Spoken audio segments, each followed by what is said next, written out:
नमस्कार, मी धनंजय सानप द ॲग्रोवन शोमध्ये तुमचं स्वागत. पॅराक्वाट डायक्लोराइड या नावाचं एक तणनाशक आहे, पण सध्या या तणनाशकावरूनच बराच गोंधळ सुरू आहे.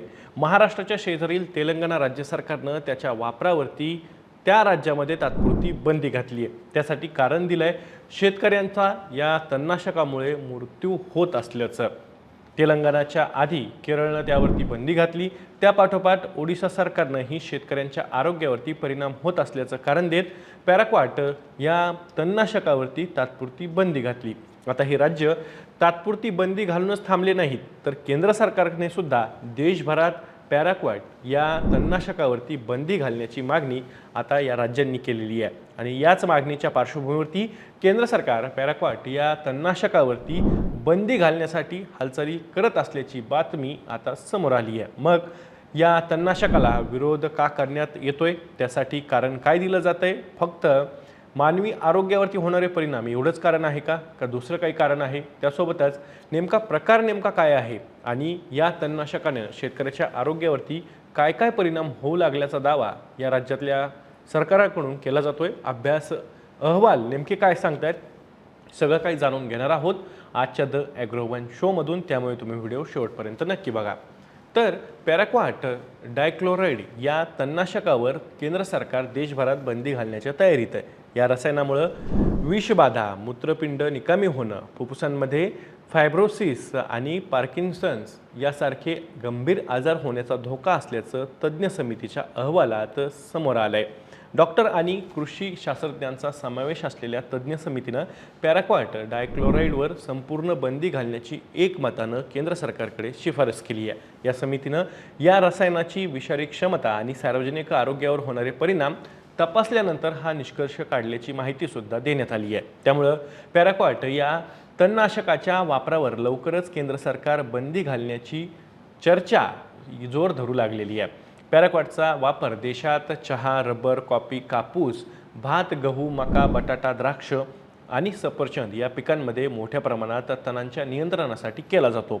त्याचबरोबर कालवे, तलाव आणि जलमार्गांमधील तण नियंत्रणासाठी सुद्धा हे रसायन वापरलं जातं. कमी खर्च आणि तत्काळ परिणाम यामुळे देशातील शेतकऱ्यांमध्ये हे तणनाशक एक काळ खूपच लोकप्रिय झालेलं. त्यातूनच त्याचा मोठ्या प्रमाणात वापर सुद्धा केला जाऊ लागला.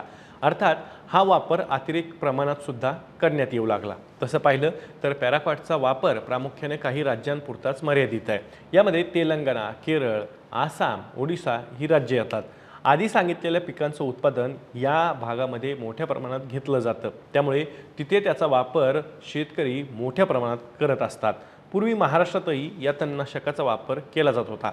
आताही राज्यातल्या काही भागांमध्ये विशेषतः कापूस पिकांमध्ये या तणनाशकाचा वापर केला जातो, परंतु अलीकडे पर्याय म्हणून आलेल्या तणनाशकांमुळे तुलनेनं महाराष्ट्रात मात्र त्याचा वापर कमी दिसतोय. तरीही कापूस पिकात अर्थात जसं सांगितलं तसा त्याचा वापर मोठ्या प्रमाणात आजही आहे. पण ज्या राज्यात जास्त वापर होतो, शेतकऱ्यांच्या आरोग्यावर परिणाम होत असल्याचा मुद्दा तिथल्या राज्य सरकारकडून उपस्थित केला जातोय. तेलंगणा आणि ओडिशा या राज्यांनी यापूर्वीच या तणनाशकावरती तात्पुरती बंदी घालत केंद्र सरकारकडे कायमस्वरूपी बंदीची मागणी केली होती. केंद्र सरकारनं याबाबत निर्णय घेतला तर एक मतप्रवाह असाही आहे की या बंदीमुळे धान्य पिकं, बागायती पिकं आणि लागवडी क्षेत्रामधील तण नियंत्रण पद्धतीमध्ये मोठा बदल होऊ शकतो.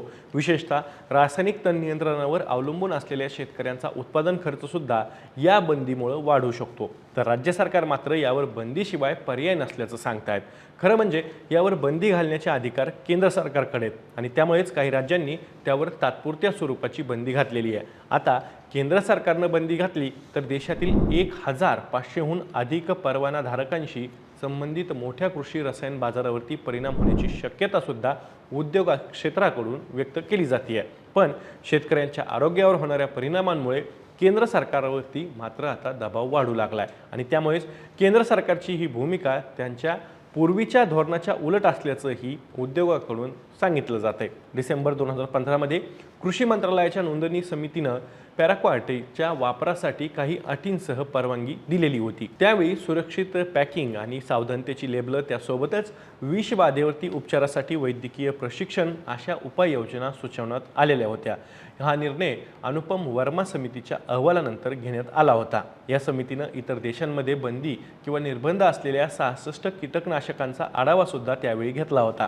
त्यानंतर सरकारनं पॅराक्वाटच्या सुरक्षितता, कार्यक्षमता आणि विषारी परिणामांचा पुनर्विचार करण्यासाठी आणखी एक उपसमिती स्थापन केली होती। दरम्यान सुरक्षेच्या प्रश्नांनंतरही या तणनाशकावरील अवलंबित्व कायम असल्याचं व्यापारी आकडेवारीतून दिसतंय। 2019-20 मध्ये 8,598 टन असलेली आयात 2022-23 मध्ये ती वाढून 20,778 टनांवरती पोहोचली। देशांतर्गत विक्री 2019-20 मधील 1.13 लाख टनांवरून 2020-21 मध्ये 74,490 टनांपर्यंत घसरली होती। मात्र त्यानंतर पुन्हा वाढ होत 2023-24 मध्ये विक्री 1.5 लाख टनांवरती पोहोचली। तेलंगणा सरकारनं 1 एप्रिलपासून 60 दिवसांसाठी या तणनाशकाच्या विक्री, वितरण आणि वापरावरती बंदी घातली आहे। सध्याच्या नियमानुसार राज्य सरकारला इतक्याच कालावधीसाठी या कुठल्याही तणनाशकावरती निर्बंध लागू करता येऊ शकतात। त्यानंतर राज्यानं केंद्र सरकारकडे देशभर कायमस्वरूपी बंदीची मागणी केलेली आहे। ओडिशानेही 2023 मध्ये अशीच कारवाई केली होती। यापूर्वी केरळ सरकारने निर्बंध कायम ठेवण्याचा प्रयत्न केला होता, मात्र राज्य सरकारांना अनिश्चित काळासाठी बंदी घालण्याचा अधिकार नसल्याचं सांगत न्यायालयानं तो निर्णय रद्द केला होता। फेब्रुवारी 2026 मध्ये प्रकाशित झालेल्या the national medical journal of इंडियामधील एका अभ्यासात पॅराक्वाटला अत्यंत विषारी रसायन असं संबोधलं गेलंय। हे रसायन गिळल्यास, श्वासावाटे शरीरात गेल्यास किंवा त्वचेच्या संपर्कातून आल्यास गंभीर आजार आणि मृत्यूसुद्धा होऊ शकतो, असंही या अभ्यासामध्ये नमूद करण्यात आलेलं आहे।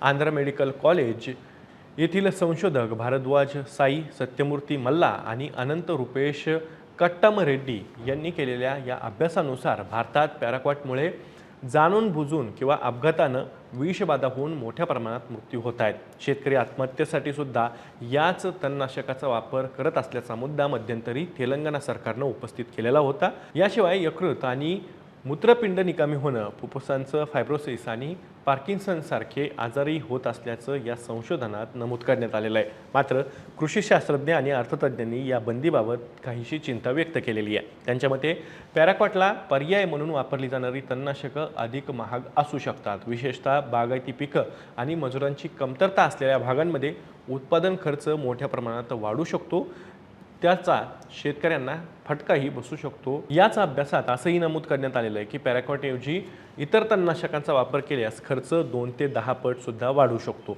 तर रासायनिक तणनाशकांशिवाय इतर पद्धती वापरल्यास खर्च अनेक पटींनी वाढू शकतो। मात्र या रसायनामुळे होणारे मृत्यू आणि आरोग्यावरील गंभीर परिणाम पाहता आर्थिक बचतीपेक्षा मानवी आरोग्य अधिक महत्त्वाचं असल्याचंही याच अभ्यासामध्ये नमूद करण्यात आलंय। आता केंद्र सरकार देखील त्यावर देशभर बंदी घालण्यासाठी हालचाली करत असल्यानं पुन्हा एकदा याबाबत चर्चांनी जोर धरलाय।